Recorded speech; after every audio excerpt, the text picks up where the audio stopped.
guys. Good morning, good morning, good morning. How have I had a crappy week and not week and a half a week. Oh, but I don't want to talk about it. It's been crappy. crappy. But this is a new week. It's going to be better. We started a new trial today, y'all. Yay! And it looks to be a big one. I don't know how long it's going to last. Brian Walsh. This one has been in the works for a long time. Proctor's involved, I believe. Massachusetts State's finest. So, I always forget. Hi, I'm Debbie. Welcome to my channel. So, right now we are doing the Obsessed fan murder trial, which is California v. Robert Bardo. He unalived actress Rebecca Schaeffer in the 80s, I think, late 80s. The trial was in the early 90s. It changed stalking laws, or I guess I should say it got stalking laws on the books to make made actors safer, but I guess it probably made everybody safer because it put stalking laws on the books. And we heard the medical examiner last week. Some gun expert guy. And the prosecutor is Marcia Clark, who prosecuted. It's early, y'all. Prosecuted OJ. So, this is part 3. We got quite a ways into it because we weren't doing another trial, so we were able to do longer days on this. Let's see if Judy has trivia. Oh, by the way, congratulations to Ohio! And the Gators beat the Seminoles! Go Gators! Woohoo! So Judy and I are happy.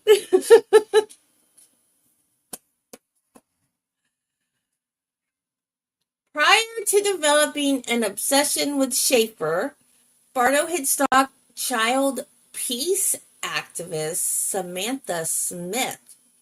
He was never able to make contact with her. Are you kidding me, Shadow?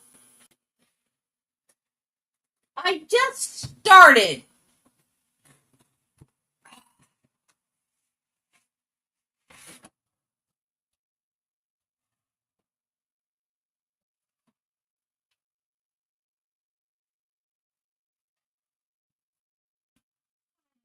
Dirty laundry room.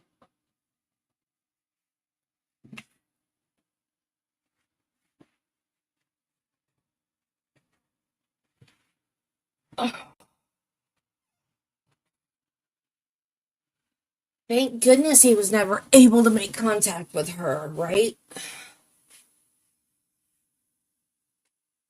The plans he had to contact her ended in 1980. Oh my God. The plans he had to contact her ended in 1985 when she was killed in a plane crash. He then turned his attention toward pop stars Tiffany and Debbie Gibson. Yikes.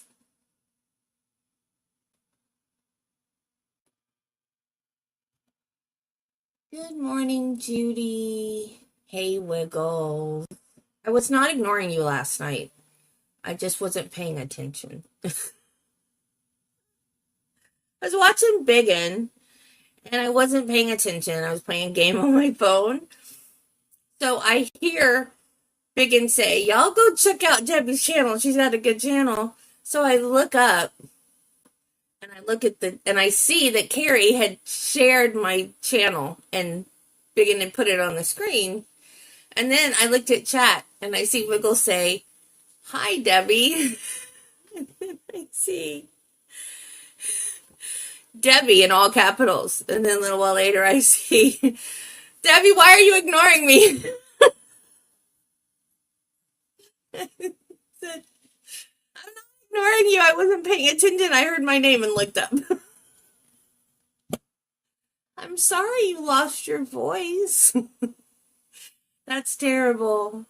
I lost my voice one time, and you can't be a nurse without a voice. It's very, very hard. So I was just kind of, what do you need? Can I help you?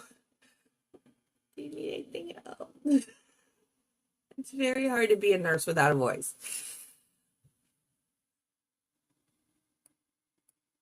Hey, Jennifer, good morning. 24 shopping days, y'all. 24 shopping days. Yeah, the noise was, okay, so y'all know that Belle has kidney disease and has accidents. And he bought this little, I don't know how big it is. It's heavy. He says it's not, but for me, with the fibro, it's heavy. This little pet vacuum thing. So every time she pees, he immediately takes his little machine over there, sucks it up. That was the noise.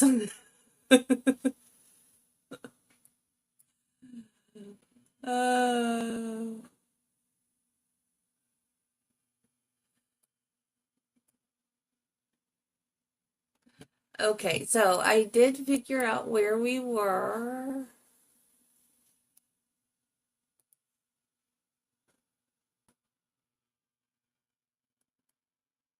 Oh, how does it do that?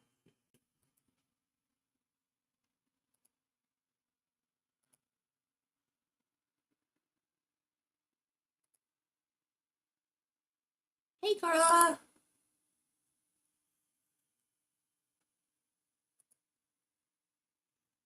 That's so weird. Sometimes when I do full screen, it does the whole screen and then I can't get back to StreamYard. And then other times it does what I want it to do. I don't understand Windows. Oh, come on. Don't do this to me. I was actually happy today after my crappy half a week. When did things start? Well, it wasn't half a week. It was almost a whole week. It was from... Are you kidding me? Honey, what is your little machine called? You want the vacuum cleaner? Yeah. Shark? Shark? Yeah. But it's like a pet thing. Yeah, pet shark. Pet Yeah. shark. Okay. Pet shark. It's a pet shark, y'all. Why? But they got good ratings on it. It had good ratings. Yeah. That lady told me at the cashier that that was the best one, and it's the only one went back to Walmart. Oh, it's the only one they hadn't been returned. Well, I guess that's better than good ratings then. What are you doing? Stupid thing. I tell you what, I wait to find out the name of it. It's fine. They just wanted to know what it was. No, I'm talking about the The pillow. pillow thing. Oh, okay. Then I put the name in that column. Yeah, because I don't want to pay $75 and it be the wrong pillow.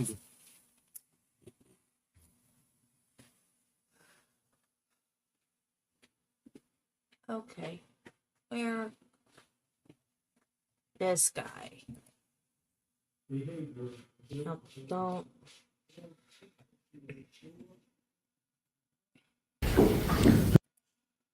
I'm going to ask chat. Hey, Marty.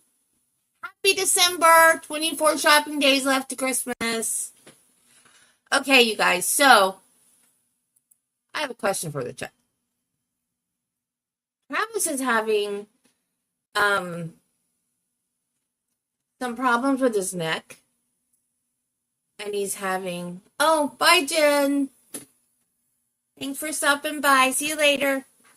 Travis is having some problems with his neck, and he's having like some pain, shooting pain down his arm and tingling. I think he has a pinched nerve in his neck. Marty, what was that about?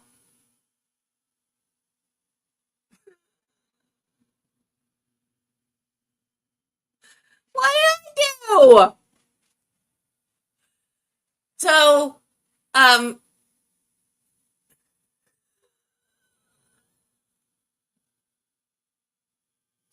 send some to me. I like snow because I don't have to live in it.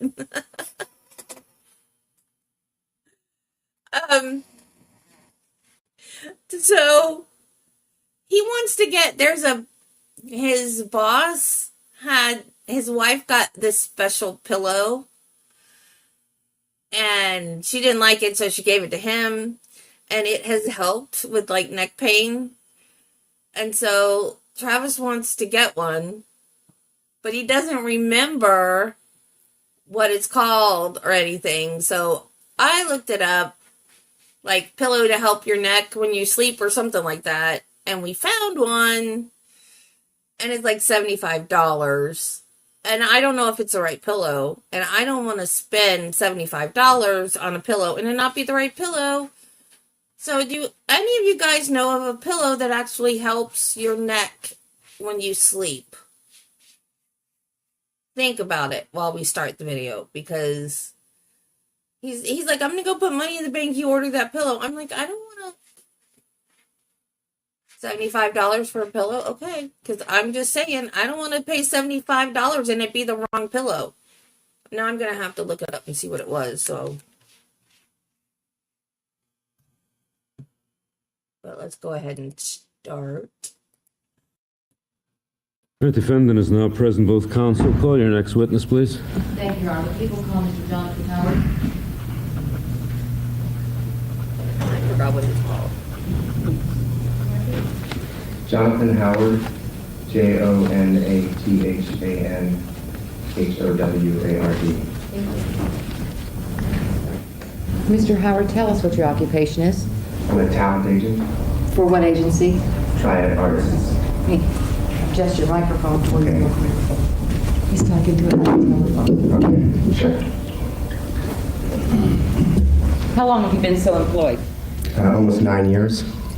Were you so employed back in 1987? Yes. At some point, did Rebecca Schaeffer become a client of yours? Yes. And when was that? It was approximately the summer of '87. Did you get to know her personally rather well? Yes, I did. And was that also since approximately mid-'87? Just after that.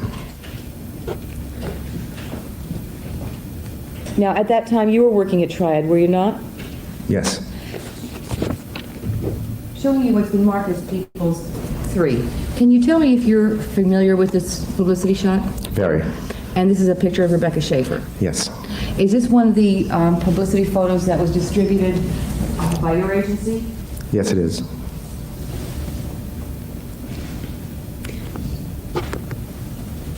Now, you've worked in the office and you've worked on the phones in that agency, have you not? Yes. Could a fan call the office and find out what a client of yours was working on? If they ask the right questions, sure. What do you mean by that? Nobody's at liberty to give information out just to anybody, but if somebody asked certain questions like they were trying to get in touch with somebody, they wanted to send a fan letter, they requested an autographed picture, these are calls we get all the time, and they haven't gotten it back yet, do you know when we could expect it? Questions like that, then somebody would offhandedly say when they would be back or what they were doing. So, for example, would you tell them they were working on any particular movie if they were asking what project they were working on? If they would ask, some people call up, we get calls all the time from people that say they're reporters and they want to do a story, or they're compiling information for a future story, and you know they heard that they just want to get an update on what the client is doing, and we would then tell them. And so could they also find out in the context of such a conversation where the client was filming? if they asked. Could they find out also when the client was due back in town? That isn't, again, information that's just given out, but if someone then asked, if sometimes I get calls where people say that they're reporters or such, and that they'll call back when the person's coming back, since they're out of town. When should they call back? I would tell them. Now, Rebecca Schaeffer was featured in the movie called The Achille Lauro. Yes. Can you tell me where that filming was done? In Italy. And do you recall when the filming took place in Italy? It was April, May, and June of 1989. Do you recall when, and Rebecca was in Italy doing the filming? Yes. When did she come back? It was approximately June 20th, 25th, right in there, of 1989. Was it a common occurrence to send scripts via messenger service to your clients, It was, and it still is. including Rebecca Schaeffer? Yes. When scripts would be sent to your clients, are you familiar with the manner in which they're sent? Are they hand-delivered? Does the client have to sign for them, or are you familiar with that? The client never has to sign for it because we have our own messenger service at the office. So twice a day messengers go out and on a daily basis deliver scripts to all our clients. And what they'll either do is, depending on where the person lives, they'll either leave the script on a doorstep, leave it in a mailbox. Sometimes they'll ring the buzzer just to let them know that there's a script there, because they never have to make contact with them. And that's pursuant to your directions from the agency? Yeah, just to bring the script and leave it. And was Cynthia Wilkerson also Ms. Schaeffer's agent at Triad? Yes. Now, when you recall, Rebecca Schaeffer was at one time taping the sitcom My Sister Sam. Yeah. Do you recall where that was occurring? It was in Burbank at the Burbank Ranch, they call it. It's a small studio, part of the studio, and it was stage 29. Now, I'm going to show you a map. For the record, Your Honor, I'm referring to a map that came from People's 14. Excuse me, People's 13. People's 13. Showing you what appears to be a map, sir. There's writing on the side saying, "Hi, my name is Steve, 19 years old. Do you know about a mini-series called The Achille Lauro, filming in Rome?" Right. I see that. Was the film that Rebecca Schaeffer was in, was that the one we referred to earlier, The Achille Lauro, was that a mini-series? It was. And did it film in Rome? Yes, it did. Can you tell me on what network it aired, if you know? It actually wasn't on a network. It was or one of the main networks. It aired in Los Angeles, I know, on Channel 5, but it was a syndicated miniseries. There are phone numbers why next they to changed those letters laws. ABC, CBS, They thought it was and okay back NBC. then. Do you recognize those phone numbers, sir? Yes. What are they? Those are the main What, switchboard Belle? numbers for those 3 networks. So if you needed to get in touch with anyone at those networks or get information, you just call that main number and ask.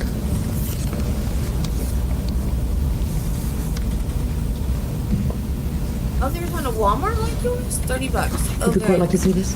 Yes. This will take it as being part of People's 13 is in evidence, is that correct? Yes, Your Honor.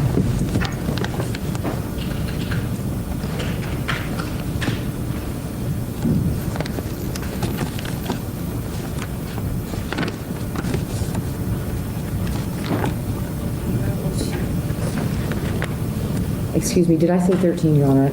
Should be People's 14. Excuse me. There are writings from the defendant in both of those exhibits that were seized from his home.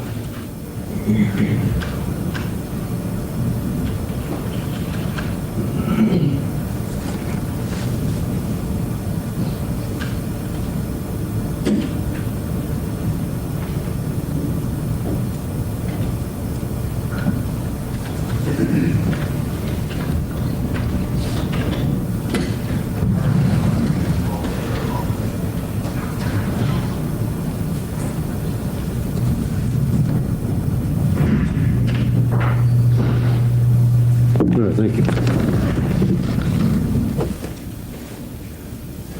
Proceed. Another item that was located in People's 14, Your Honor, what appears to be a list entitled Scenes from a Class Struggle in Beverly Hills. I'm going to leave this here, sir, and I will be asking questions about it. Okay. First of all, let me ask you if you're familiar with the title Scenes from a Class Struggle in Beverly Hills. Yes, I am. Was that a movie, sir? Yes. And was Rebecca Schaeffer in that movie? Yes, she was. Do you recall when it was filmed?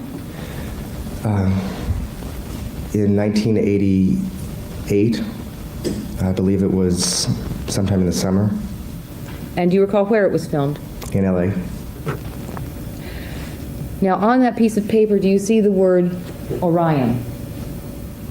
Yes. Do you know what that is? Orion is a film studio.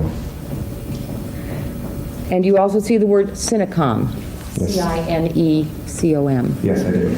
Do you know what Cinecom is? Yes, it's a production distribution company. They make films. What, if anything, did those two companies have to do with the film Scenes from a Class Struggle in Beverly Hills?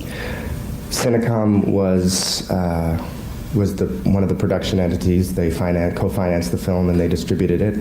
And Orion, I'm not sure if it had. The director of the film had ties with Orion, so they may have something to do with it, but I'm not sure. They may have been a co-financier. They may have been, yeah, but I know Cinecom was.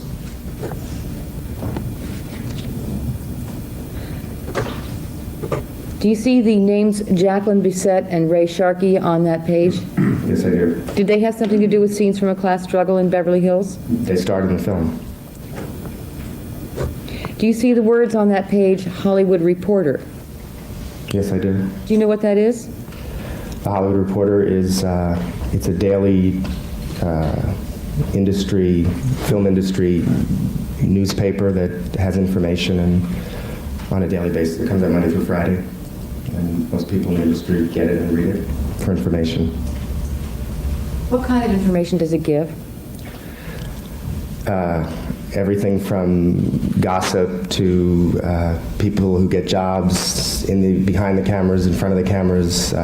Once a week it has a film production chart of what's filming where and who's in it. It has a lot of tidbits and when films are coming out and who's doing what and just industry information. Might the fact of Rebecca Schaeffer being cast in Scenes from a Class Struggle in Beverly Hills have been published in such a newspaper? I'm sure it was. Every film that gets made gets in this film production chart, and during the course of filming, it's listed with the cast members and the director and where it's filming and when it starts. And likewise for Achille Lauro? Might that have been in there too? That would have probably been under the TV production chart because it was a TV miniseries, but it probably was. So that newspaper had both TV productions and feature productions? It does. Is any description of the nature of the films being made included in that newspaper? Or is it just who's in it and where? Under the film production chart, it's just who's in it, the director, the crew, where, and when it starts. Sometimes there'll be an article in the gossip area where it'll say, it'll give a description of the film and what it was about, but that's not with every film. Do you see the words on that map, sir, Hollywood on location? Yes, I do. Do you know what that is? It was they put out listings on actors and where you could find them. Maps of the stars' homes? Basically. You say was, it is no longer? No, they don't do it anymore. There's a phone number on that piece of paper. Tell me if you can see it. Area code 213-655-0593. Yeah. Do you know what that phone number goes to? That was, I don't know the name of the company, but that was the phone number for the publicity firm that handled Scenes from a Class Struggle in Beverly Hills. They handled all the publicity for the film.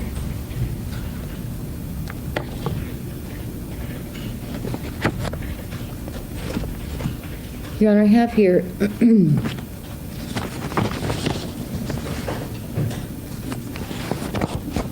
encased in plastic, an article pertaining to Rebecca Schaeffer. I've shown it to council, published by 17 Magazine in May of 1987. I'd ask that it be marked People's 54. That's 17 magazine? Yes, Your Honor. Yes, so maybe mark People's 54. As Rebecca Schaeffer's agent, sir, are you fairly familiar with the articles that have been published about her? Yes, I am. I'm showing you what is now marked People's 54. Are you familiar with that particular piece? Yes, I am. To the best of your knowledge, sir, is that the most in-depth article containing the most personal details of her life of any of the ones that you're familiar with? Yes, it is.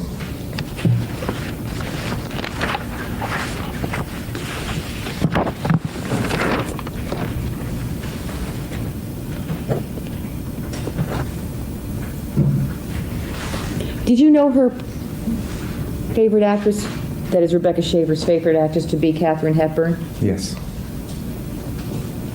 I'm going to refer the court respectfully to a writing recovered as part of People's 13.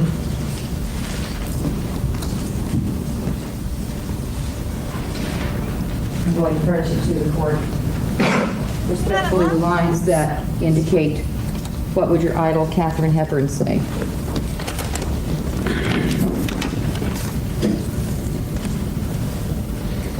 I have it for What would your idol, spelled, yeah, okay, Katharine Hepburn say about how you get your pay? Is that the line? Yes. ... And then on the next line, 3 more dots, by giving yourself away. That's what it appears to say. Yes, Your Honor. Right. A poem entitled Miss Nudity Two Shoes.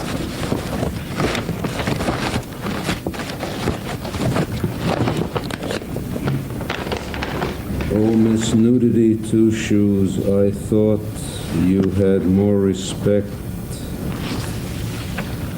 for yourself, but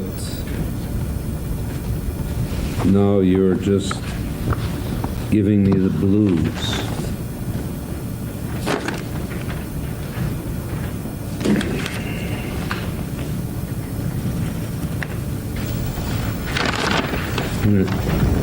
Well, I have Okay. nothing further of this witness. Cross? In reference to the publicity photograph that Ms. Clark just showed you, as far as you know, did Rebecca Schaeffer often send signed autograph photographs to, say, fans? To the best of my knowledge, I believe she did.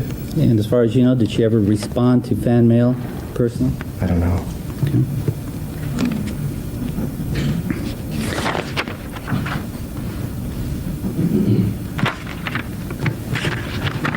Give me just a moment now. Yes. We had agreed to stipulate to that one.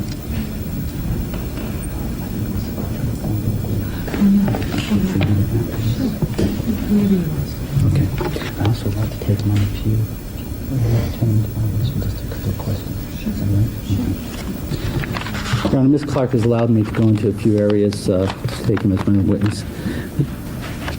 Are you familiar with a group of personal managers in the entertainment industry? Is there an organization? I believe there is. Recently, do you recall if there was a seminar conducted by the group of personal managers at Paramount Studios? I believe the date was September 23rd, on Monday. I'm aware that they had one, yes. Did you attend that one? I did not. Do you know who a Gavin DeBecker is? Not personally, but I know his name. Do you know what he does as far as relating to security for persons involved in the entertainment industry? Not firsthand, but what I've read.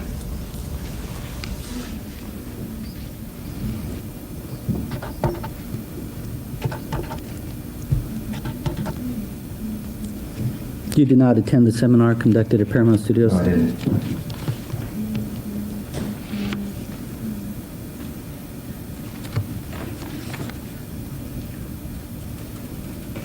What security service do you employ as part of your employment and representation of your clients? Do you employ a security service at all? I don't understand. To do what? Well, recently the entertainment industry has conducted seminars on security of entertainment figures, correct? Yes. And it has become, I believe, recently in vogue to raise the issue and to provide seminars for personal managers such as yourself? Is that a yes for the record? I believe there's more of an awareness now of it, yes. Are you involved at all in that? No. Okay. I have nothing further on. Anything further, Ms. Clark? No, I have nothing further. All right, well, this witness please excuse. No objection. All right, you may be excused. Okay. Barbara Lush, Barbara-Lusch. Ms. Lesh, were you the best friend of Rebecca Schaeffer? Yes, For how long? 6 years. To the best of your knowledge, during the time that you were friends, were you aware that she had some kind of an eyesight impairment? Yes, And when she was with you, did she always invariably wear either glasses or contacts? yes, Was she, if you know, did you believe her to be nearsighted? yes, Now, did you ever visit her in the apartment located at 120 North Sweetser in Los Angeles, yes, showing you a series of photographs that had previously been marked as People's 29? Can you tell me if you recognize the location depicted in these photographs? yes, Is that where her apartment was? yes, And in E and F, is that the front door to her building shown there? yes, Showing you now photograph H. Do you see a buzzer with her name next to it? yes, And is that what you would press in order to let her know that you were there? yes, Now you see there's like a mouthpiece in photograph H? Is that yes? yes, Does that look like an intercom to you? yes, it does. Had you ever been in Ms. Schaeffer's apartment? Yes, Several times. yes, Did the intercom work? no, So when someone buzzed at the front door to the building, in order to find out who was there, she would have to go to the door or look outside her door. yes,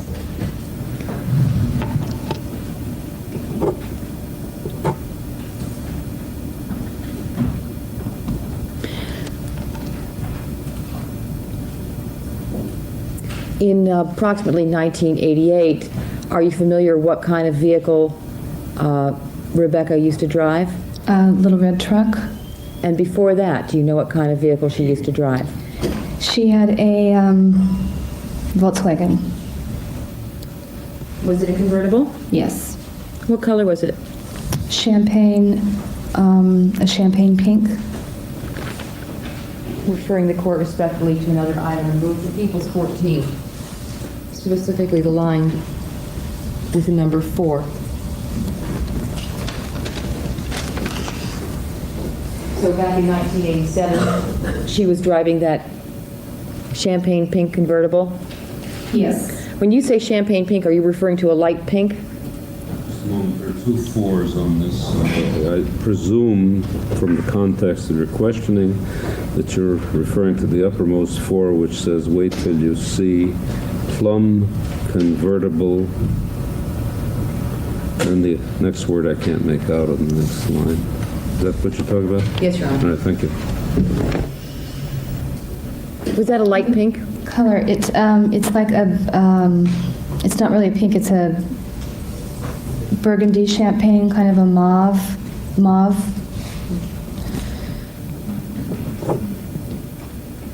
Now, was there some particular routine that you went through when you would visit Rebecca at the apartment you've identified in the photographs? I would buzz for her, and she would open her apartment door, stick her head out, look, see who it was, and then walk down the hallway. So, was this a routine that she adhered to invariably on every occasion you went to visit her? Yes. It never changed? No. So every time you buzzed, she would look out her door to see who was there, and then come to the door only after a while? Yes, she would.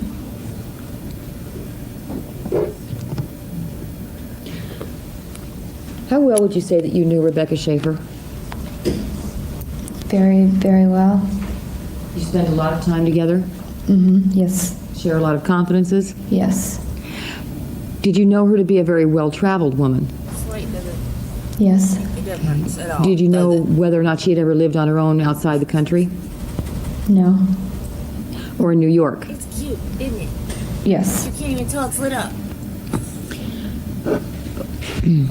Now, based on your knowledge of Ms. Schaeffer, was she, for lack of a better term, the exhibitionist type who would go around with little clothing on? No. Can you elaborate? She was smart, she was conservative, she was careful, she was very modest. So that you never knew her to walk around in little clothing or scantily clad? Not at all. I'm going to show you a road that's been previously marked as People's 34.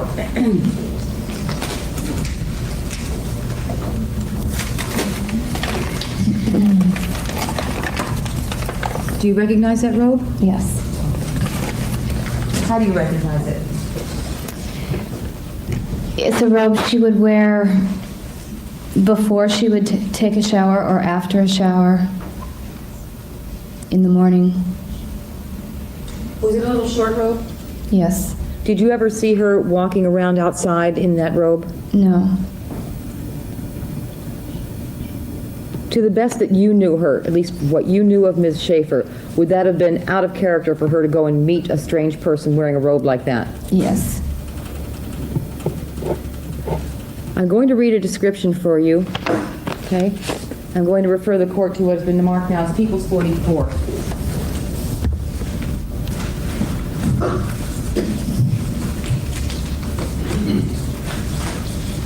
Excuse me, maybe the approach time may have an objection.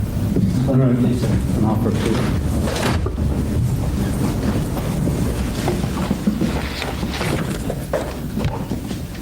I wanted to allow the, excuse me, I'm sorry. I wanted to allow the court to read along, if I may, with the passage that I intend to read to this witness, so I'm going to keep the letter in order. And it's already been admitted, Your Honor, with a stipulation that it is the defendant's handwriting, starting from this point right here. Aren't you going to be asking her about that? Yes, I am. I have a copy of it. Oh, you have a copy. I was hoping you had it memorized. All right, let's proceed.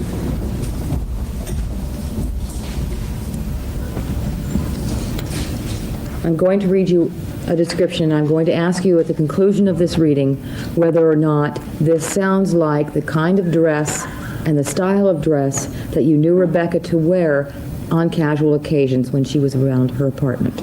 Okay? Okay. She had her hair up in the back.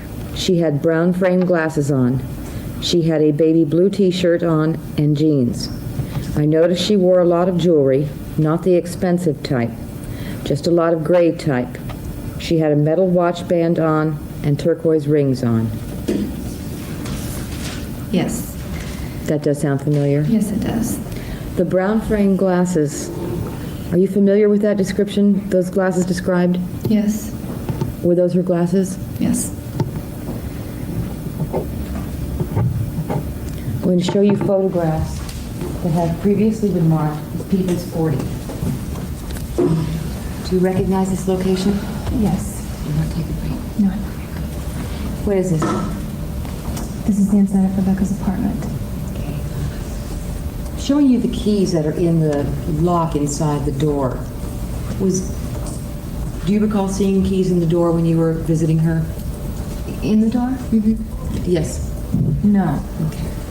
Do you recall seeing them on the inside of the lock, the way they're kept now on the deadbolt? When you were with her? No. Do you know whether it was her habit to keep the deadbolt locked when she was alone in the apartment? Yes. It was. Yes. Showing you the area, is this the bathroom I'm pointing to in photograph B Yes, it is. and C? Yes. Do you see in this photograph, I'm going to ask you to look very carefully, underneath the clothing on the sink, can you see a pair of glasses? Yes, those are the glasses. Those are the brown frame glasses we earlier read to you? Yes, they are.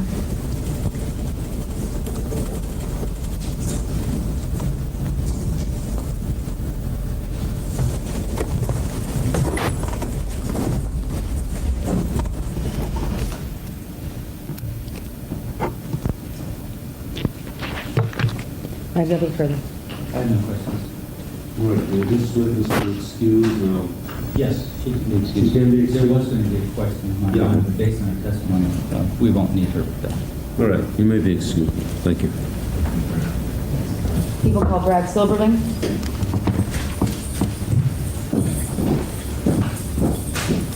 While Mr. Silverling is coming in, I'd like to read a stipulation in, if I may, Counsel number 11.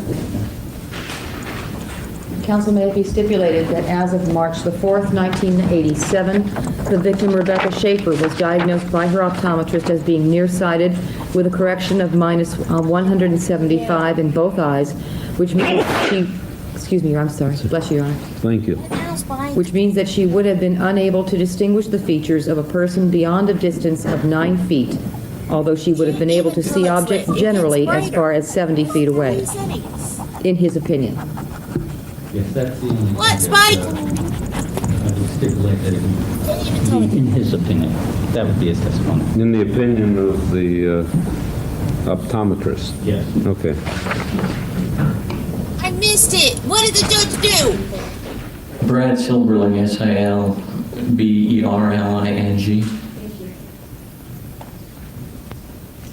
Mr. Silverling, can you tell me whether you knew Ms. Rebecca Schaeffer? I did.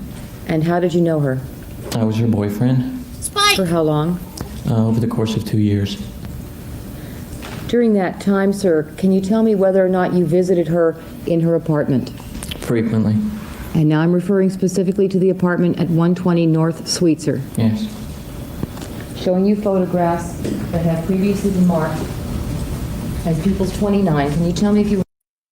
Okay. They've established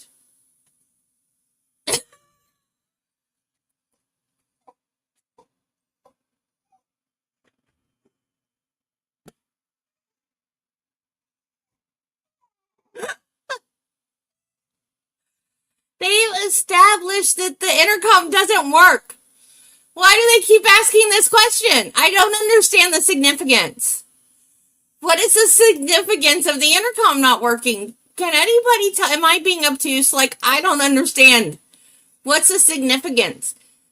If he had said, I'm your stalker, I'm here to kill you. Like, I don't understand. I don't understand. Recognize that building? I do. Is that the building that we just referred to at 120 North Sweetser? Yes. And the front door shown in E and F, is that the front door to her building? Yes, it is.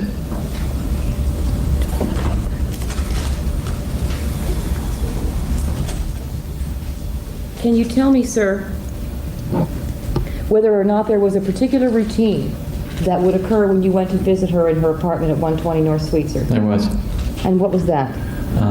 After ringing the buzzer at the front door, Rebecca would open her door, which was down the hall. She would peek her head out to look, and once she could identify me, would peek her head a little further, and then she would come down the hall, open the door, and hold the door open for me. Now, on those occasions, when she actually came to the door, did you notice whether or not she was wearing her glasses? Invariably. So that if she had not been wearing them when she first looked out, she put them on before she actually came to the door to see you? I believe so. Did you know her to have any eyesight impairment? I did. And what was that? She had an astigmatism, nearsighted. How did you know that? We traded glasses a couple of times. We have the same problem. You're nearsighted too. I am. That's not how that works. Number one, astigmatism, all astigmatism is that your eye is not perfectly round. Y'all, I've worn glasses since I was a teenager. Astigmatism just means that your eye is not perfectly round. One of my eyes has astigmatism and the other one doesn't. I don't remember which is which. It just means that your eyes aren't perfectly round. And nearsighted means that you can't see far away as clearly as up close, which I'm nearsighted. They're two different eye conditions. And you can't share glasses. Yeah. And you can't share glasses with somebody else because you're both nearsighted. I mean, it might help a little bit if you forgot your glasses, but it's not like... That's hilarious. Did you ever have conversations with Ms. Schaeffer concerning security measures inside the apartment or taking care of herself in light of the fact that she was becoming a success and well publicized? Yes, I did. Can you describe the tenor of those conversations? I can. One. Your Honor, grounds of hearsay. I believe it's not clear, but it appears that he's getting into an area, some subject matter that Rebecca Schaeffer apparently discussed with him. That would be hearsay. Well, if he's telling us what he said, certainly that's offered to show what he said and for no other purpose. If there is hearsay that is offered for the truth of the matter asserted, I will either limit it or strike it.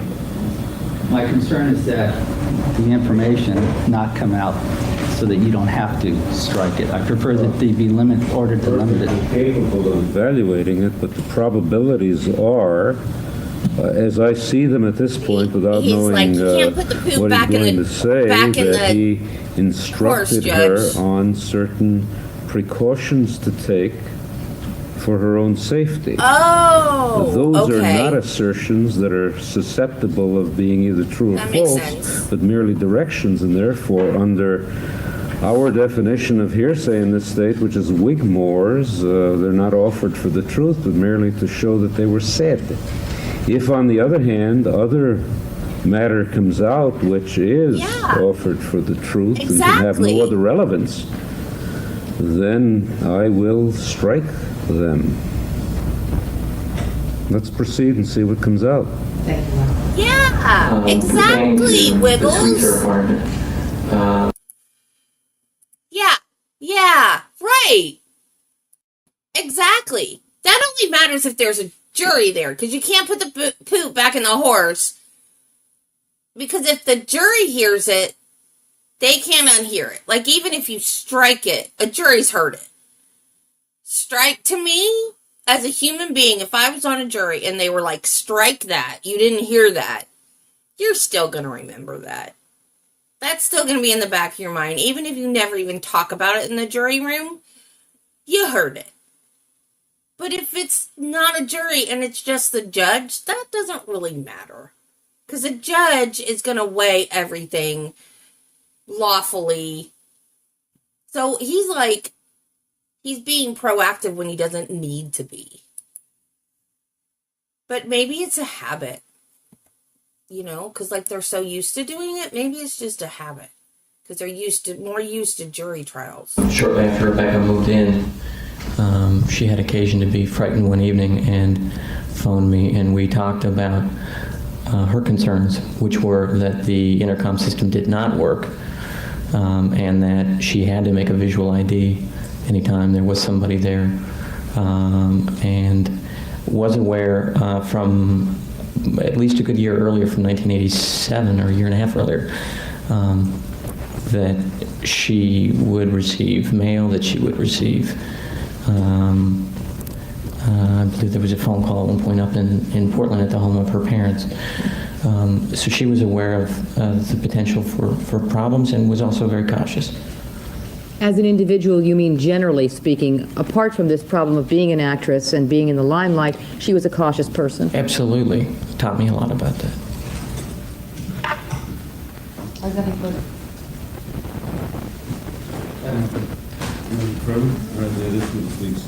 No objection? People called Detective Frank Boland for one very brief matter.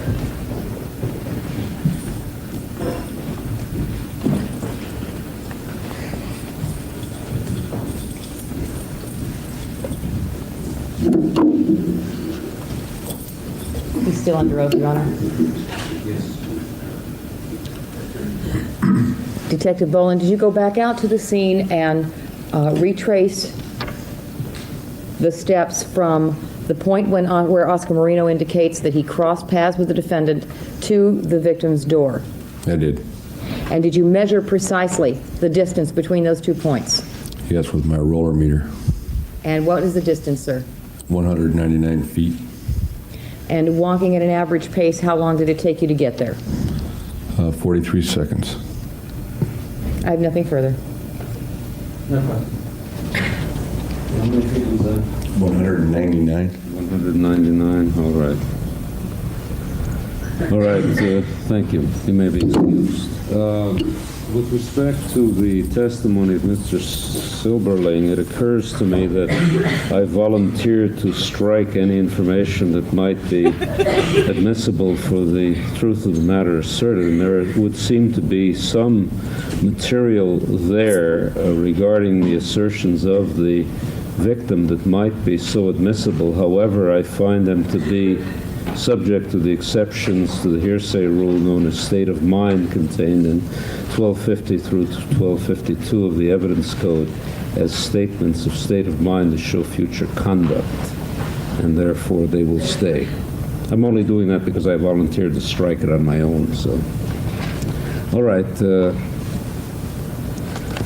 Thank you, Your Honor. At this time, if the people have nothing further, what I would like to do, with the court's permission, is to confer with counsel for one moment to make certain that we have an accurate list of all the documents that require the final handwriting stipulations, and then I'll move any remaining. I think there's only one remaining exhibit into evidence that has not already been admitted.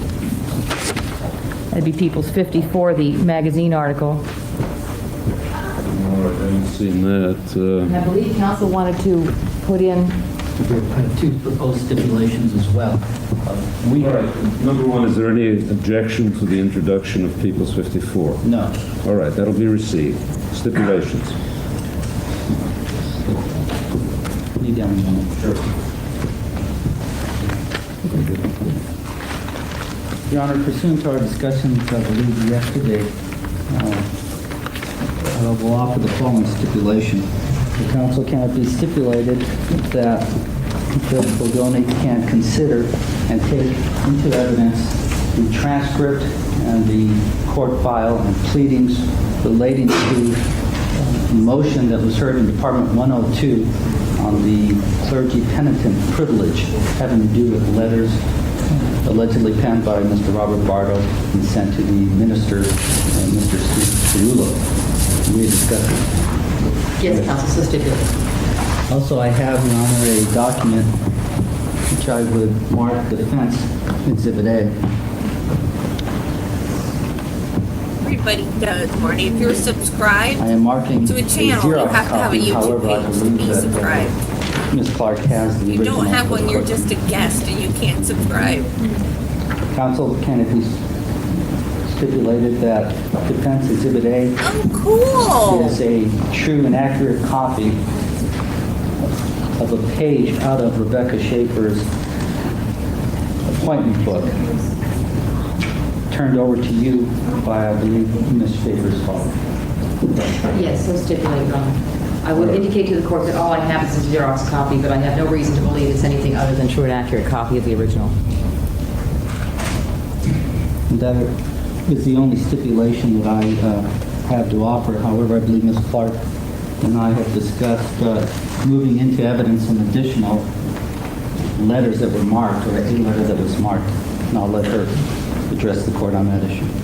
Yes, let me indicate to the court that I've been asking for stipulations that the handwriting on various documents was indeed the defendant's as I went along. This is simply a catch-all to make sure that I'm getting them all stipulated to. They'll all be asked.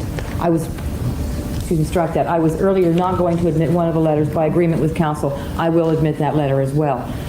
With that in mind, then, Your Honor, counsel, may it be stipulated that the letters submitted into evidence marked as People's 13, 14, 30, 42, 43, 44, 45 were written by the defendant, Mr. Robert Bardo,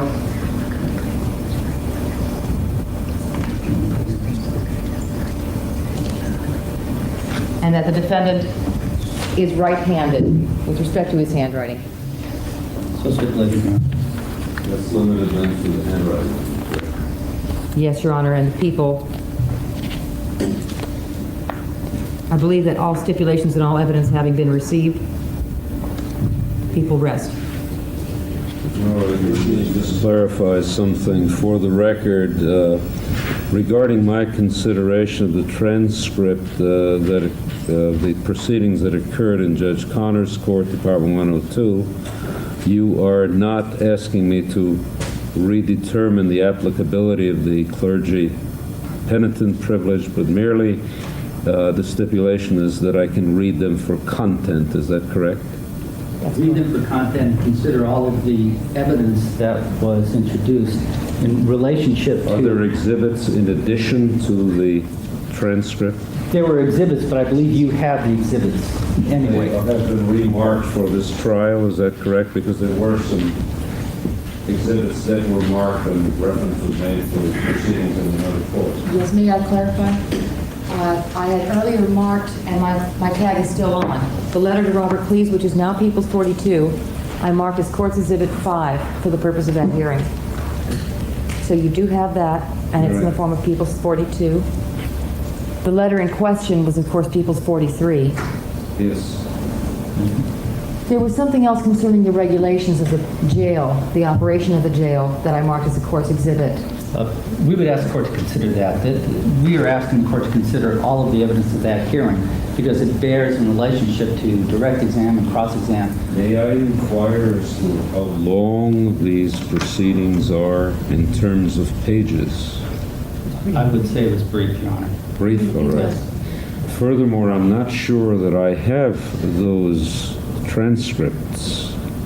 I have made inquiries and taken steps to consult with the court reporter in Department 102. I will take care of that problem with Ms. Clark after this hearing. I am not in possession of the transcripts, Your Honor, myself, which is why I was wondering whether they're in existence, but as I understand it, Donna... Okay, no problem. My getting them this afternoon? Well, it was there, during that period of time, we had daily transcripts prepared. So based on that practice, I'm hoping that... It may very well be in Department 102. Have you inquired of my clerk as to whether she has received these with the file? No, my law I haven't clerk... seen them. My law clerk has made direct inquiries with the court reporter in Department 102. All right. Right. Anything else?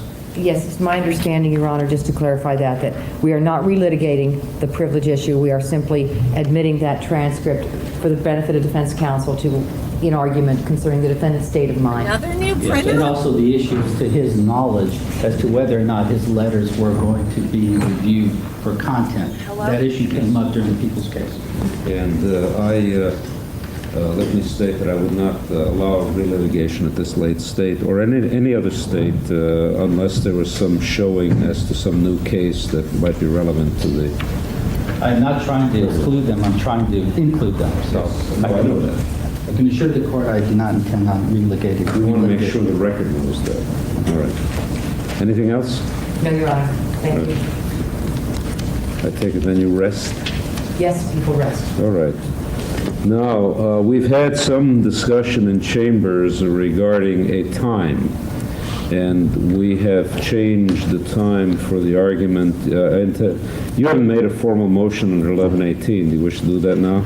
I am doing that now, Your Honor. We are making a formal motion under Penal Code Section 1118 to dismiss that aspect of the information alleging the special circumstance of lying in wait. All right.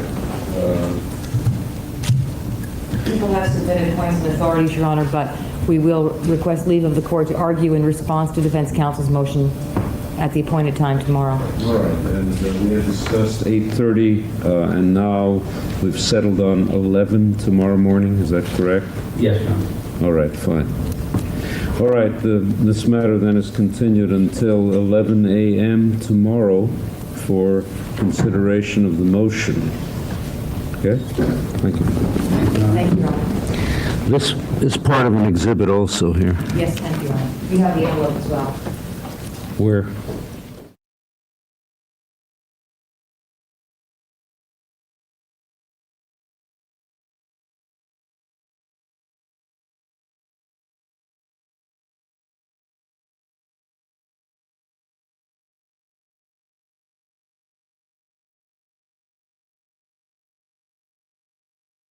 begin by indicating that in this motion for the entry of a judgment of acquittal as to lying in wait, I want to make sure that the court's aware of what my position is as far as the standard of review.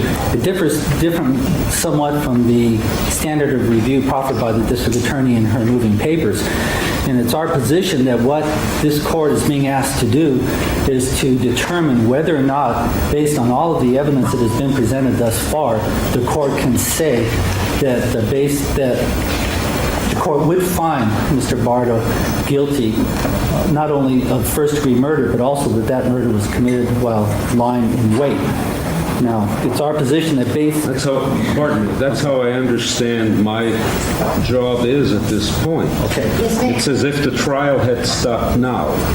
And I'm asked to make a determination as to whether or not I'm convinced beyond a reasonable doubt that the murder was one of the first degree, and also whether or not it was committed while lying in wait under the standard of the special circumstance, which requires that it be done while lying in wait as opposed to by means of lying in wait, which would be sufficient to make it a first-degree murder, and whether or not there was an intent to kill. May I make it clear, and I apologize to court and counsel. I wrote this brief at the time when I anticipated a jury trial, and I assumed the standard would be that. And of course, I have no dispute with counsel. He's correct. No, it's clear. I just wanted to set that. Now, before we get into it further, into the evaluation of the evidence, there is an important piece of evidence that has been introduced in the people's portion of the case, and that is various letters that were written by Mr. Bardo. By the way, I won't interrupt you once we get going, but just preliminarily, I had those letters this morning, and I was informed that your clerk wanted to look at them. I have not received them back. Now, I'm not saying your law clerk has them, but due to the unusual events that occurred today, that they may have gotten lost somewhere, and I would like them here so I can refer to them before you start, okay? Then I'll allow you to complete your total argument. If I have any questions, I'll write them down and ask them later. I have no problem with the court. I don't intend to keep interrupting you. It's not a problem, Your Honor, at all. We are asking the court to consider that piece of evidence as well, and I'm sure that the court is aware of the Estrada, Toledo, and Collins line of cases which talk about the applicability of looking at the content of the letter as far as evidence is concerned. Now, the reason I bring up the importance of the letters, and in particular the one letter penned by Mr. Bardo while he was in county jail, is because that letter indicates what occurred exactly based on his being there. The court is aware, I know, has read the letter, and the point I wish to make is that from the onset, if that letter and its content is believed. Oh my God, something went right. Okay. I got a doctor's appointment for Travis. What is happening? I don't even know what's going on. What is he doing? This is, okay, so this seems like the past few streams I've been on the phone putting out fires and missed stuff. Okay. Stay rested. What is he doing? Is this isn't JOA, is it? What is he talking about? Did you watch the HBO one? You're going to have to tell me which ones you watched to make sure I've seen all the ones that you watched. Did you watch mine? Yeah, Morgan's mom is very strange. And in one of the ones, I don't know if it was the HBO one or not, she used to tell her mom that she hallucinated when she was little. And her mom just thought it was like imaginary friend or whatever and ignored it.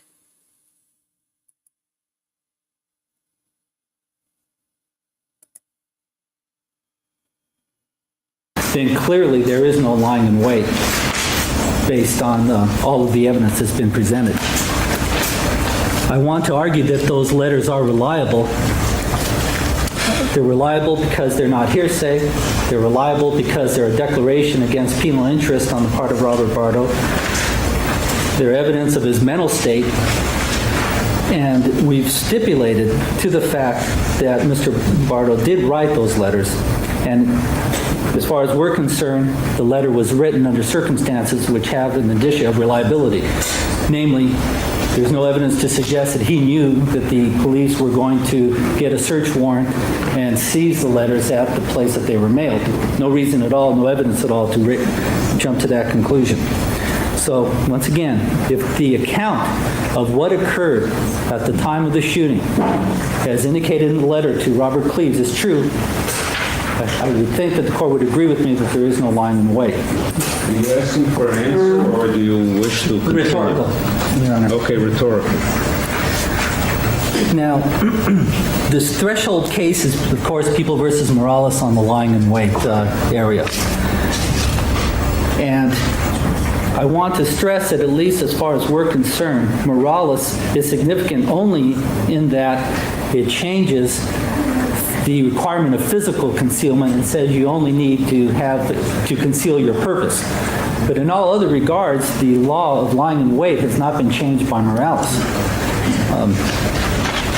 And they urge a case-by-case analysis to determine whether or not under the specific facts of a particular case, the lying in wait is there.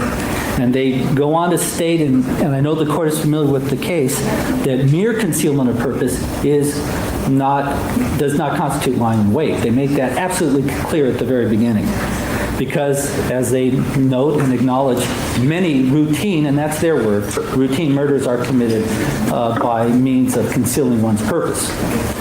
So then we go down to the analysis that the court urges in the lying in wait issue. I believe that the threshold question that we have to ask as far as whether or not the people have proven this beyond a reasonable doubt is whether or not there was a concealment of purpose. And what the prosecution has attempted to show is that he had a purpose of killing Rebecca Schaeffer when he went to the door and rang the buzzer and met her. Now, we take issue with the conclusion that that was his purpose. And again, I draw the court's attention to the letter itself of Mr. Bardo. Now, we know from the letter of Mr. Bardo to Mr. Cleves detailing what had happened that he had been there twice. And it wasn't until the second time that this incident occurred. And that comports, and many parts of this letter comport with the evidence and are corroborated by the evidence produced by the people. Many of their witnesses corroborated in great detail the statement of facts laid out by Mr. Bardo in this letter.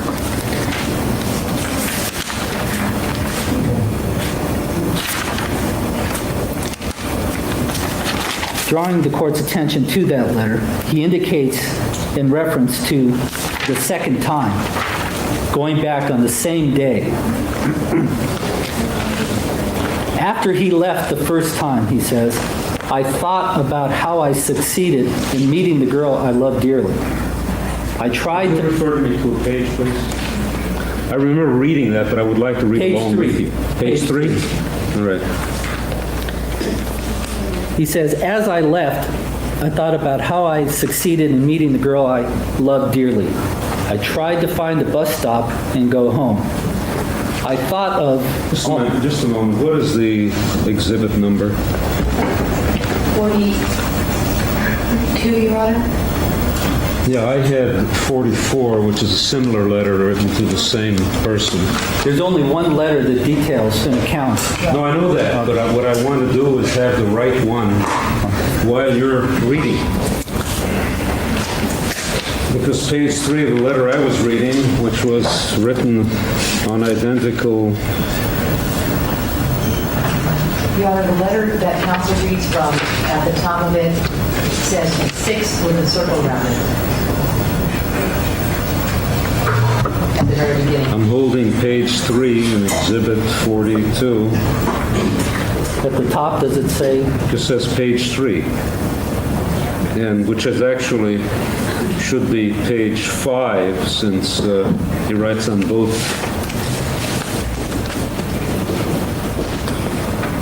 This is 42. That's not it. Okay, it's 44. It's 44? I'm sorry. Okay.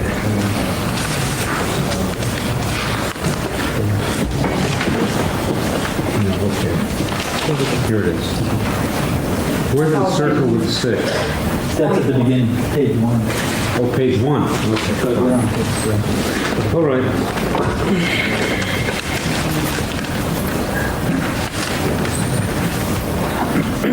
As I left, starting just below the middle of the page. He details about what his thought processes were there, that he succeeded in meeting the girl he had loved dearly. He says, at that time, I thought of all the things I tell my brother about meeting her and how I succeeded in meeting her. All my negative feelings disappeared as I thought of my successful meeting with Rebecca. I then thought, since I knew where she lived, I could see her all I wanted. I felt that with all the money I spent to find her, I should have more time to talk to her. So I decided I should go back. I kept arguing with myself if I should return to intrude on her privacy. I remembered a letter I wanted to give to her if it all went right. If it went right, it went right the first time. But since we rushed it, I forgot to give it to her. So then I decided that I should go to her. Now, at this point in time, if this letter and its contents is to be believed, if it's reliable, Mr. Bardo did not have a purpose to inflict harm or to kill or injure Rebecca Schaeffer. Yeah, but he did. Locked up, though, right? She's locked up. They don't need to let her out again, ever.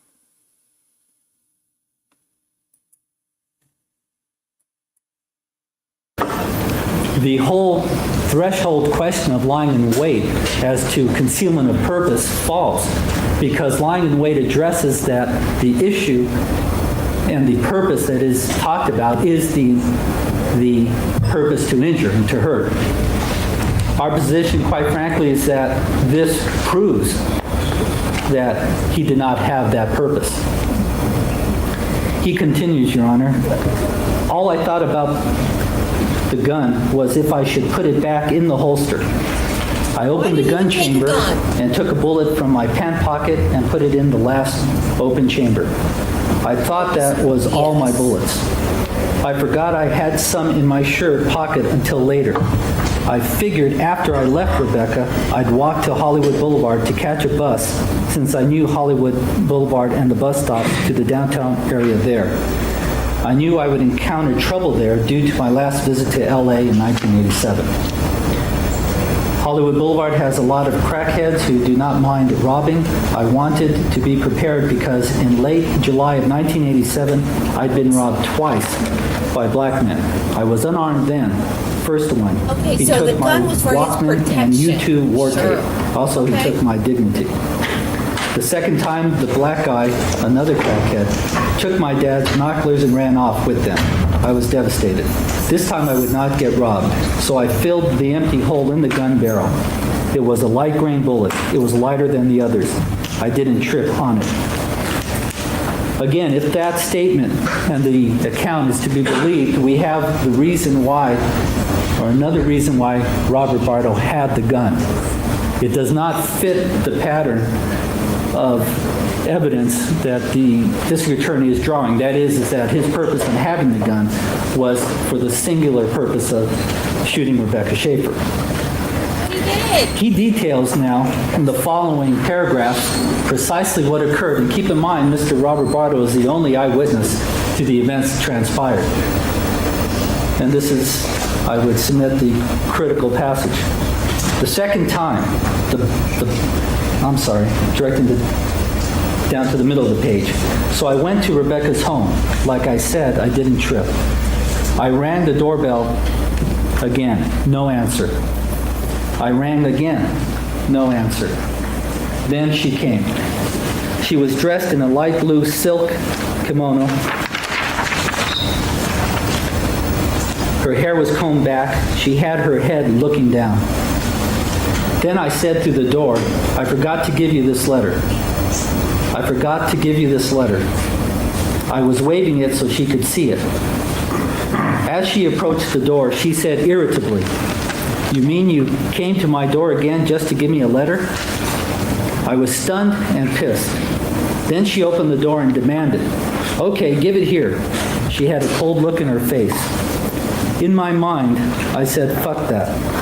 Now's the moment of justice." I had a million thoughts of her aloof and bitchy, arrogant attitude. I thought real quickly how she was a fake the first time. She never liked me. She only faked it. That phony.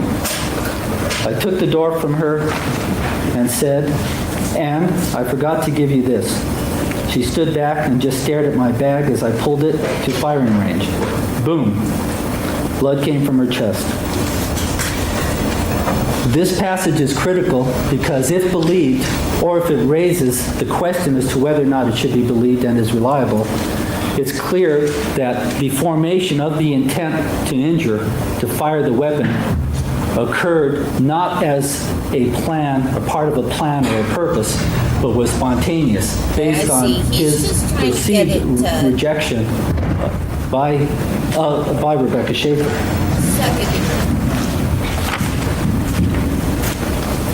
The point of all of those passages is that this letter, which comports with all of the evidence laid out by the district attorney, raises a doubt in our mind that there was no concealment of purpose within the meaning of lying in wait, purpose to injure, purpose to kill. All of the cases cited by the prosecution on lying in wait, all of them had evidence, strong evidence, of a plan of lying in wait, a plan which encompassed a motive, a plan which encompassed action that was taken, a careful thought-out plan. None of that was present in this case. All of the evidence presented, including from Mr. Eggers down to Ms. Tishkoff to Ms. Kennedy, indicated that his actions at that time were an action not a part of a plan, but of a part to locate Rebecca Schaeffer. And I know that the court is being asked to draw inferences from those acts of Mr. Bardo, but I would ask the court the extent of the inferences which you are being asked to draw and the extent of the speculation that would have to be reached in order to fulfill that conclusion that this was part of a plan. I would like to point this out. If he had such a plan, as the district attorney has alleged, plan to go and meet her, plan to surprise her as she came down, plan to lure her down, he would have had to have known a lot of things about Rebecca Schaeffer and a lot of things about where she lived. He would have had to have known that the buzzer didn't work.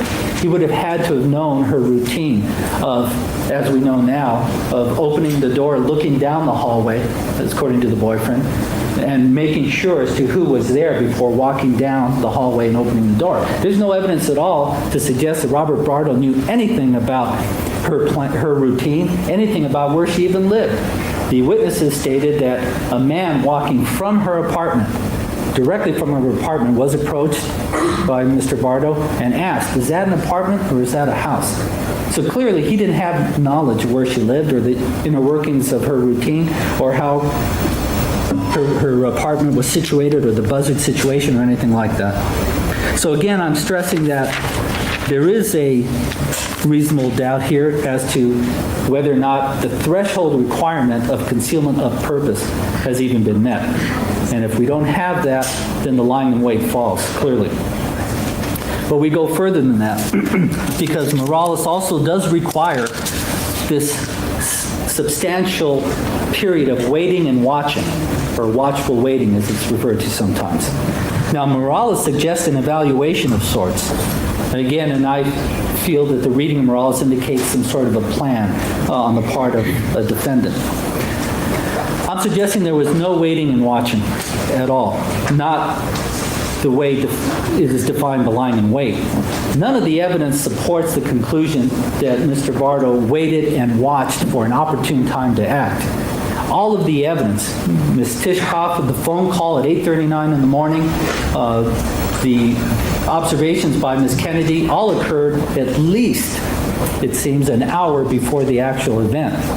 Again, this tends to corroborate the content of Mr. Bardo's letter, where he states that he met her the first time and left, and that he met her the first time after making the phone call to his sister, which we now know because of the stipulation that it was at 8:39 in the morning.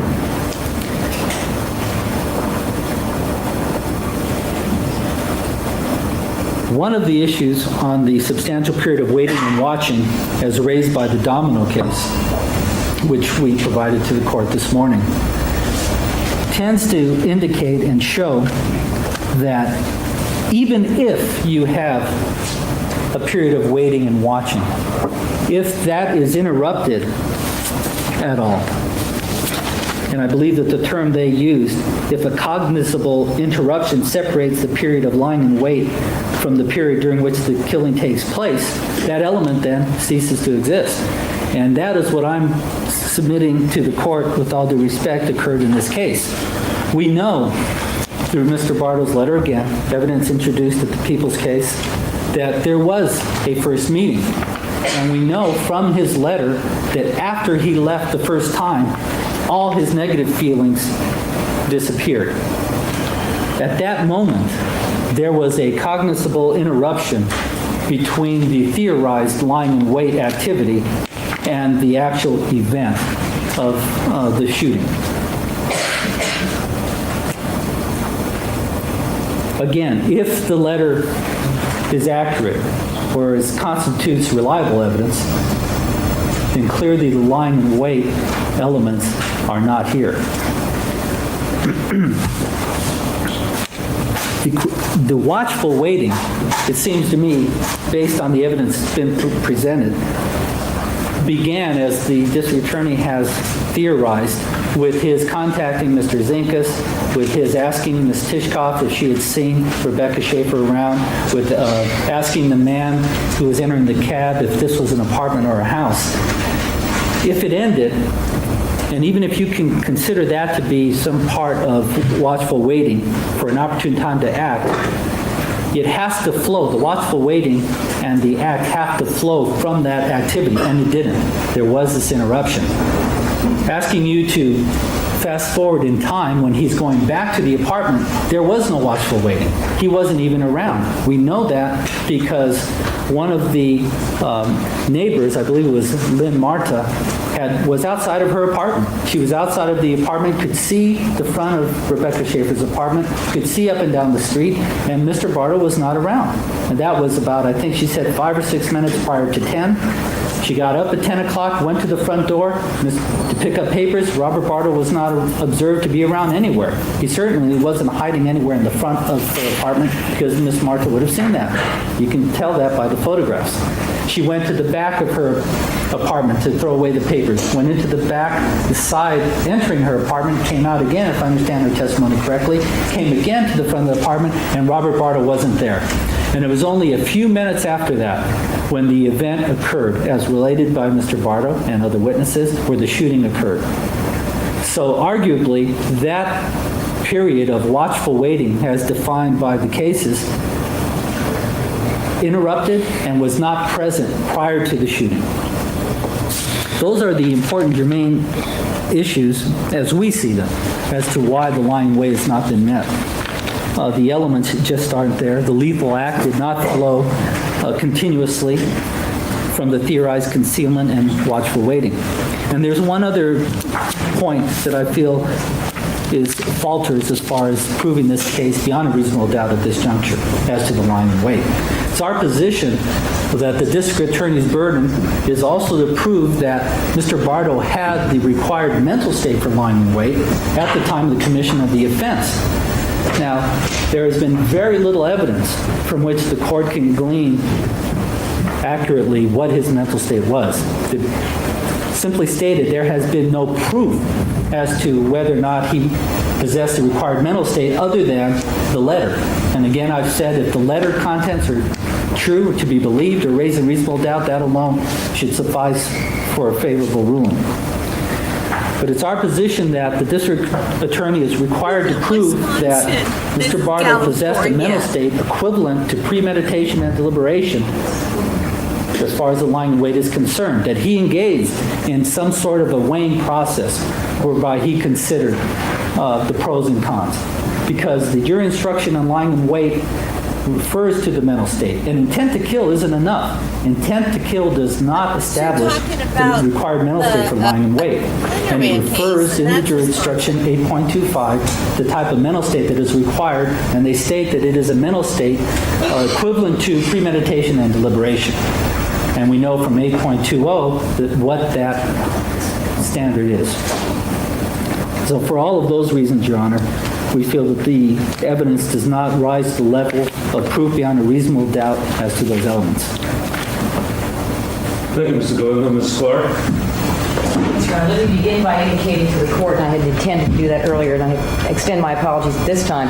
I'd written the brief in anticipation of a jury trial, and so stated the standard of proof to be met for a jury trial pursuant to Penal Code Section 1118.1, and that is certainly not the case here. We have no dispute that it is beyond a reasonable doubt is the standard in this situation.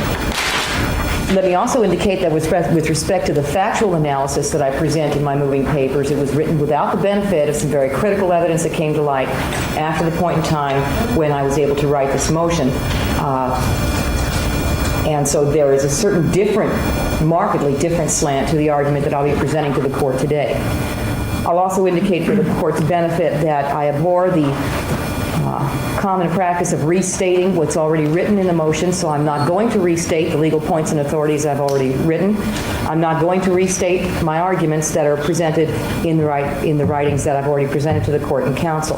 I'm going to be giving a completely different presentation at this time. Just to address very, very briefly some of the arguments presented by counsel out of context.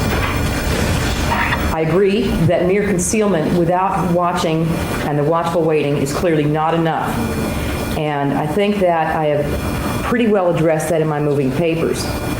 As I see it, Your Honor, the true essence of the special circumstance that we call lying in wait, if you want to put it very simply, is the setting of a trap.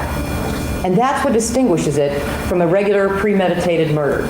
I give the hypothesis in the hypothetical situation that is in my moving papers concerning the husband and wife, where the husband decides all of a sudden after a stormy relationship of months, he can no longer stand it. He goes out to the garage, gets his rifle, loads it, cocks it, walks into the breakfast room and shoots his wife over the bowl of Cheerios. He couldn't stand it anymore. Perhaps you do have premeditation there, and I think many cases would find that. But it is not watchful waiting. It is not concealment of purpose. It is not lying in wait. The difference, the distinction, if you will, is that in that situation there is no affirmative step taken by the defendant to maneuver himself or the victim into a particularly advantageous position for the purpose of taking her by surprise. It is an act that is premeditated without the additional planning or affirmative steps, if you will, to ensnare her in a trap. And I think that the ensnaring in a trap is what really defines this crime. Whether the watchful waiting is 1 minute, whether it is 1 week. There is no requirement for any particular quantum of time. It is what occurs during that period of time that is critical.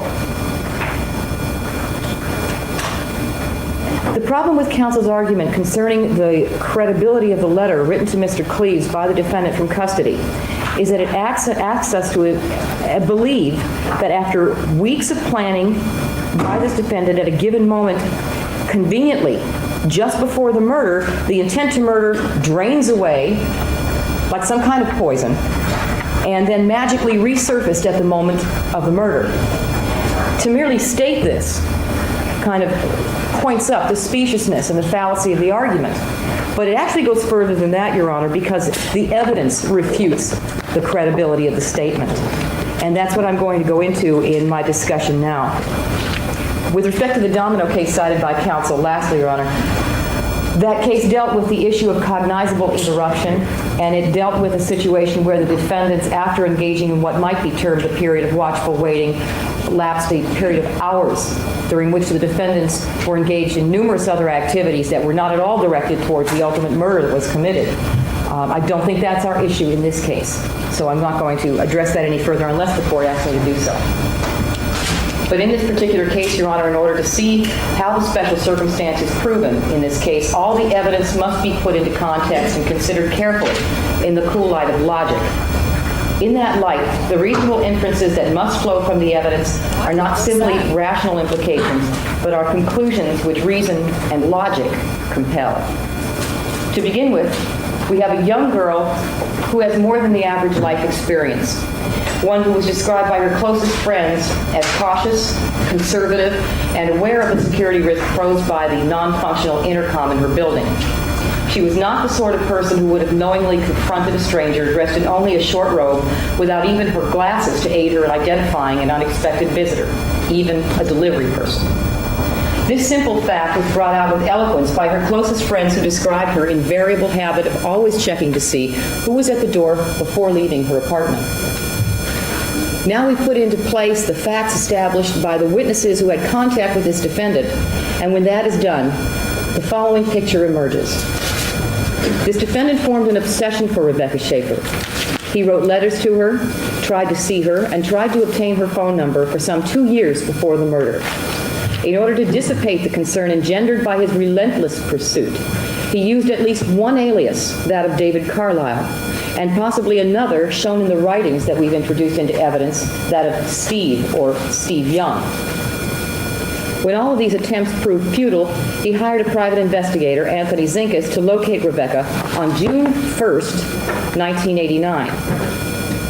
By at least the end of June of 1989, the evidence unequivocally establishes that the defendant's purpose for locating Rebecca was to kill her. I refer specifically at this point, Your Honor, to the letter he wrote to his sister, Arlene Weidrich, and now I'm referring to the letter that was actually given to her, as opposed to the somewhat duplicate letter that was recovered from the attic crawl space. I'm going to quote directly from that letter. Quote, "I quit being a musician, engineer, etc., because something important is going to happen. I've got a quote-unquote mission to complete. What I'm about to do is cruel and negative and will shock you. I write you now to help you understand. I'm obsessed with something, underlined, I can't have. So I'm going to make it so that something, underlined, doesn't exist anymore. Please don't tell anyone about this because Mom and Dad will give you a call and tell you what I have done. If you tell anyone, I'll deny it. I'm not suicidal, but I'm going to end my pain with a few good blows." And he ends with a quote apparently taken from Joshua Tree album. Quote, "The hands that can build can also pull down. ... The hands of love." End quote. And then the words, quote, "hint, colon, 1967, which we now know is the birth date of Rebecca Schaeffer, dash 1989. Now, although Arlene herself could not make the connection between the threatened actions and the murder of Rebecca Schaeffer, when we look back with the benefit of knowledge that she did not have, the meaning and portent of these words is painfully clear. What is equally clear is that this defendant did not write this letter in the hope that he would be stopped, because a nearly identical version of it was later found hidden in the attic of his house. And I say nearly because the one thing noticeably absent from the letter that was actually given to his sister Arlene is the identifying information over those grave marker-like dates. And the letter that was hidden in the attic, which is nearly identical to the one given her, says over those dates the name Rebecca S.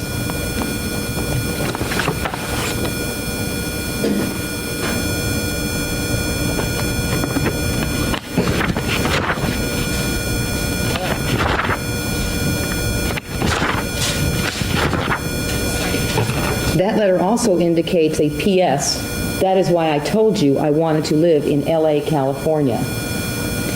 All of that identifying information was notably absent from the letter that she was given. Any idea we might have had that he actually told her this with the intent, at least subconsciously, to be stopped should be very carefully considered in light of what he did not give his sister Arlene ultimately.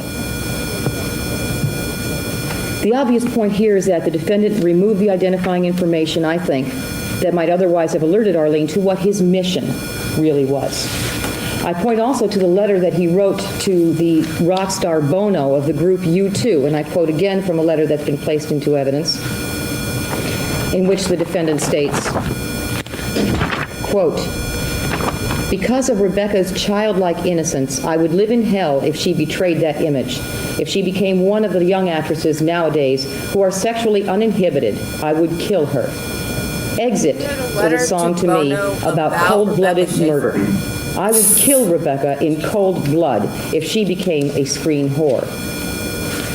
What this letter appears to show is the embryo that preceded the plan that reached its maturity in the letter to Arlene. The statement of intent in this letter is incapable of misconstruction. Yet it cannot be said that the ultimate straw that broke the camel's back was Rebecca's appearance in the movie Scenes from a Class Struggle in Beverly Hills, because the letter to Arlene was both written and delivered before the defendant could have seen the movie in Tucson. And this is why, when he wrote the letter to Arlene, the defendant spoke not of Rebecca's loss of innocence, as would otherwise be expected, but of his desire to eliminate that which he could not have. What permeates both of these letters, however, is an evolving yet determined desire to commit this murder. And when he finally delivered the letter to Arlene on the morning of June 30th, 1989, the evolution was complete and his determination absolute. The defendant then methodically prepared himself to see his plan through. Again, I refer to writings that have been admitted into evidence that were found hidden in his attic. Scripts in which he used the alias Steve Young to find out when Rebecca was due back from the filming of the Achille Lauro in Italy. He made maps and lists of things to do, and I quote at this point specifically the list entitled, quote, "Things for, 1, gun and bullets, parentheses, scratch out serial number. 2, Catcher in the Rye with Rebecca's photo and address. 3, Joshua Tree lyrics. 4, glasses. 5, money. 6, map of L.A. He even diagrammed his victim, Your Honor, and I refer to the diagram of the kind of stick figure that appears to have long hair like a female with the X's encircled all over the body and the head. He even wrote a poem to her entitled Miss Nudity Two Shoes, albeit a derisive poem. And on July the 7th, 1989, he got his brother to help him buy a gun. Edward Bardo stated that, to his knowledge, the only time that gun was fired was by him on July the 16th, 1989, and that he cleaned it afterwards using the cleaning kit of a friend of his because he did not own one. Joe Masson, however, the firearms expert, testified that the bullet removed from the body of Rebecca Schaeffer was filthy, full of leading. He indicated that this could be explained by the murder weapon having fired many, many cheap leaded rounds and then, without cleaning beforehand, firing the copper-jacketed round that killed Rebecca Schaeffer. What we really are, I think, compelled to infer from that testimony and that evidence is that the defendant engaged in some considerable target practice in one of the open desert areas near his home the day of his departure for Los Angeles. The defendant had purchased a round-trip ticket that departed for Los Angeles at 6:50 p.m. on July 17, 1989. Within 1 hour after he left, his brother searched, but could never find the gun. By 6:45 a.m. on July 18, 1989, the defendant was standing outside Rebecca's building across the street when Deborah Kennedy saw him. He asked a man leaving the building if it was a house or an apartment. The man told him it was an apartment. By 7:30 a.m., the defendant stood in front of Jay's Market, where he asked Irene Tishkoff if she'd seen the person whose photograph he displayed, the publicity photograph of Rebecca Schaeffer. The defense points to these events as an indication that the defendant was yet unsure as to whether he had really found Rebecca's home, but I don't think so. Recall that the manila envelope found in the defendant's attic bore not only her street address, but her apartment number. If the defendant was unsure, he need only have gone to the front porch and looked for her name to be reassured that he had come to the right place. I think that the encounter that is described by Irene Tishkoff and Deborah Kennedy was nothing more than this defendant's desire to discuss the object of his obsession with someone who knew her personally. Not 15 minutes after Ms. Tishkoff sees the defendant, he was back in front of Rebecca's building, directly across the street, and when she saw him standing in front of a hedge. At 8:39 a.m., the defendant called his sister in Tennessee. Now, during the course of that 17-minute conversation, he said he was 1 block from her house. That certainly indicates that whatever kind of uncertainty he may have earlier entertained, by that time, it was resolved. And he sounded calm and rational to his sister when they spoke of her proposal that he come to Tennessee to stay with her. Having ended that conversation then at about 9 a.m., we have approximately a 1-hour gap before any witness saw the defendant again. Now, that gap is filled in some respects by the defendant's letter to his friend Robert Cleves, but only in some respects. The defense would have this court believe that the representations made by the defendant in that letter must be accepted uncritically and without reservation, because he could not have known it would ultimately be found by the police. That assertion in itself and on its face is suspect, for the very simple reason of what the court will see on the back of the envelopes of these exhibits that have already been placed in evidence. The defendant routinely acknowledged his awareness that the contents were not inviolate by his inscription on the back of all envelopes stating, quote, IRC deputies, please secure after inspection, RB. It is also premised on a fallacious assumption that the defendant would not feel the need to fabricate a sympathetic and self-serving story for a friend. Now, to tell you the truth, Your Honor, I'm not urging the court to believe that there was such a bond of friendship between Mr. Cleves and the defendant that he would curry his favor and seek to fabricate just to please him. Far from it. We should remember that the defendant knows this is a high publicity case. He knows that the letter he gave to his sister was turned over to the authorities. Certainly he knows that his writings in some respect are going to become historical in nature, and so intends. And when he writes these letters, kind of an expose of the events on that day, they are indeed very self-serving because he anticipates, no, I'd say expects, that they will indeed be published.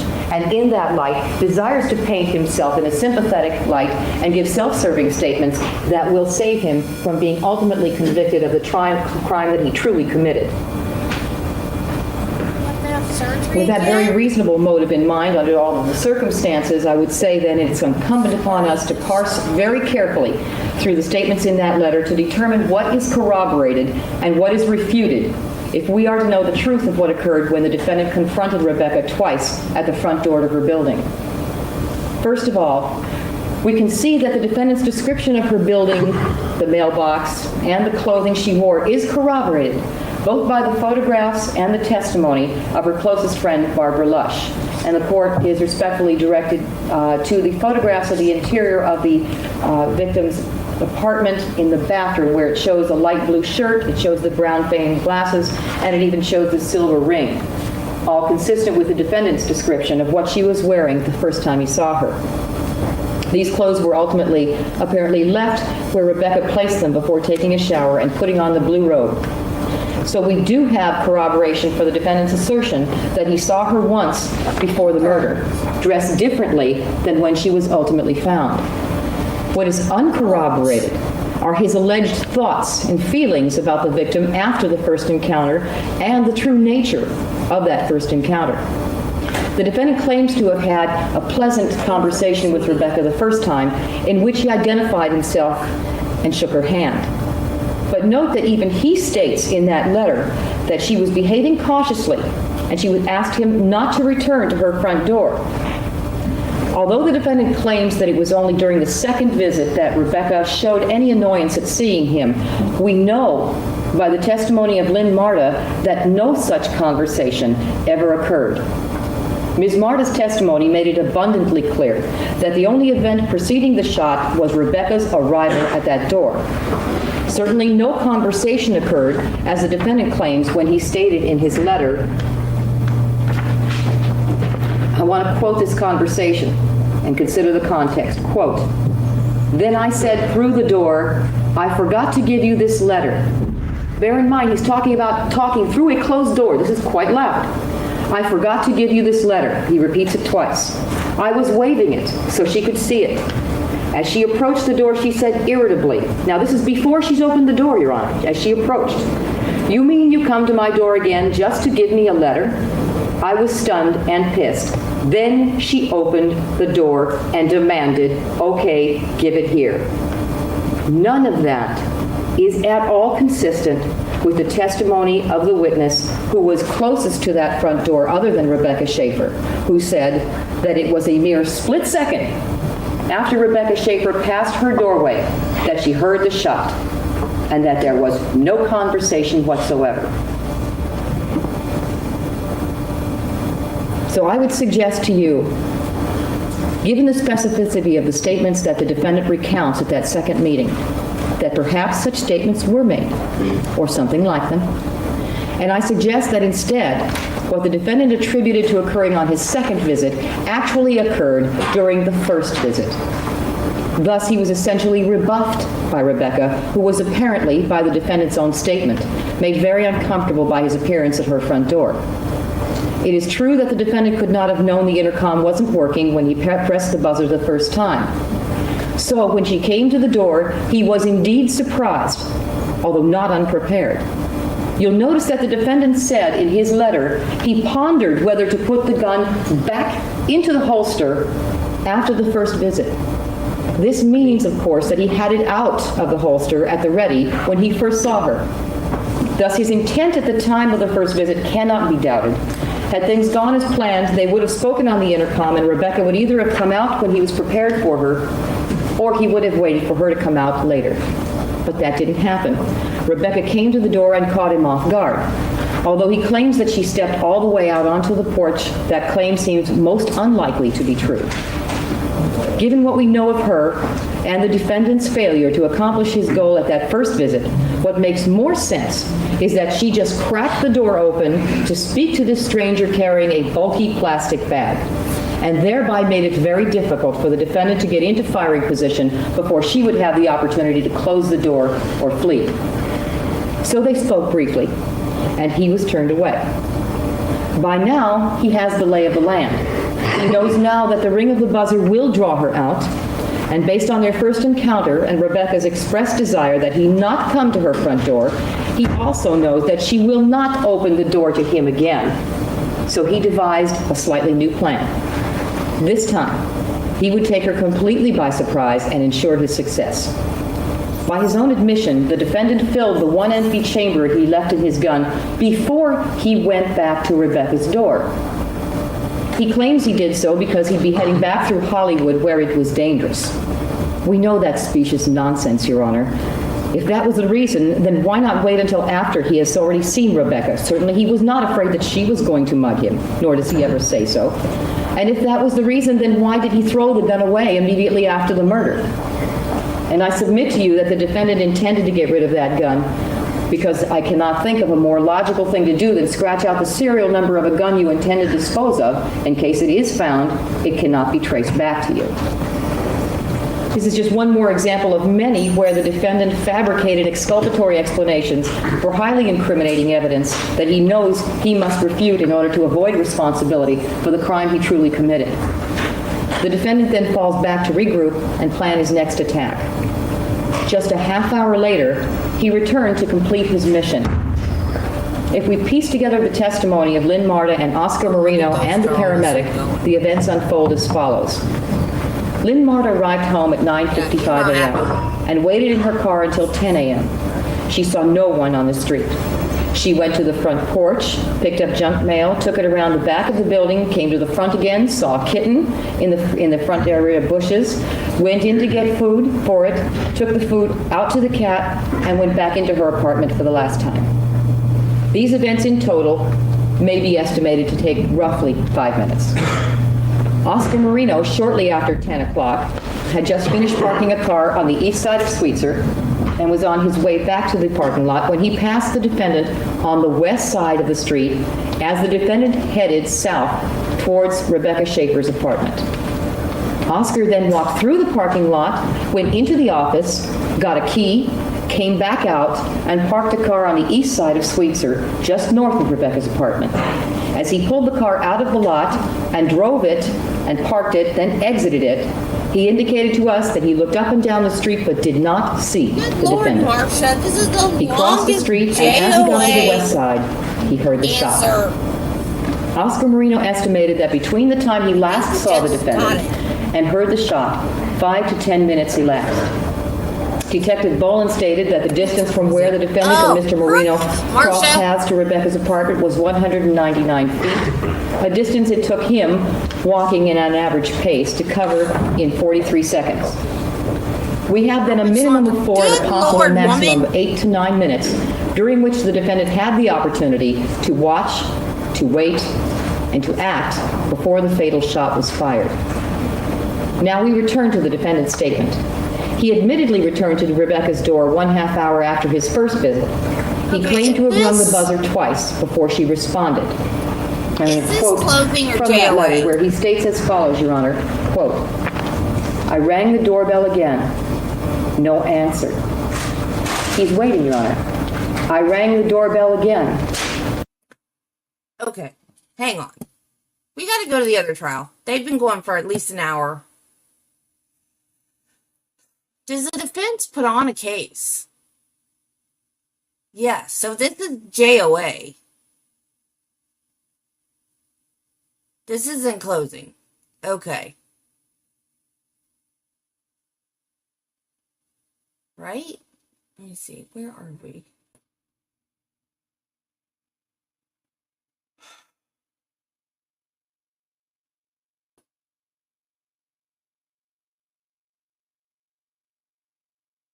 Yeah. We're right here. So this is JOA. Okay. Unfortunately, we're going to have to stop in the middle of JOA, of her argument against JOA. Because we're already behind on the new trial that I'm ready to get to. Because she is not beating a dead horse, but she's like, we got it. We got it, Marsha. Marsha.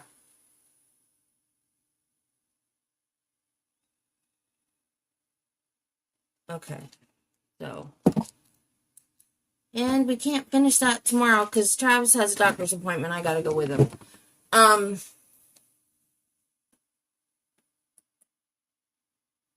Okay. JOA is judgment of acquittal, which the defense does after the state rests. They get up there and they say the state didn't meet their burden of proof. They didn't prove blah, blah, blah, blah. And he argued they didn't prove that it was premeditated, that he planned this. So now Marsha's saying all the things that he planned, the letter that he wrote to his sister, and he put the bullet in the gun, whatever. And she's going on and on and on and on, and she's made her point. And now we need to go to the trial. I'm so excited. Okay. It's going to redirect everybody but Marty, like always. I will see you over there in a few minutes. Bye, guys. I'm so excited.